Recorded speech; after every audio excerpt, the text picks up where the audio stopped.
আমি আসলে আহামরি কেউ না, ছিলামও না কখনো কারোর কাছে। আমাকে ছাড়াও বাঁচা যায়, হাসা যায়, দিব্যি ভালো থাকা যায়। আমার জন্য কোনো কিছু থমকে থাকে না। সবসময় উপেক্ষায় বরাদ্দ যার জীবনে, তার জন্য কেই বা থাকবে অপেক্ষায়।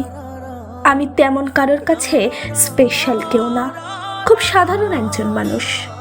যতটা সাধারণ হলে কেউ মনে রাখে না, ততটাই। অপচয় করে না কেউ আমার পিছনে তার মূল্যবান সময়। আমার অনুপস্থিতিতে আমার শূন্যতা টের পায় না কেউ। বরং আমি একজন অপরাধী, খুবই ঘৃণিত অপরাধী। দিন শেষে এটাই আমার প্রাপ্য ও অভিশাপ। আর হ্যাঁ, এটা অভিমানে না, অনুভবে বলছি।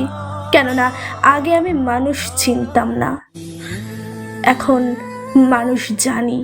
মানুষের থেকে তাই দূরে সরে বেড়াই। ভয় লাগে ভীষণ মানুষের সঙ্গতাই, যারা কিনা দিয়েছে আমায় নিঃসঙ্গতা।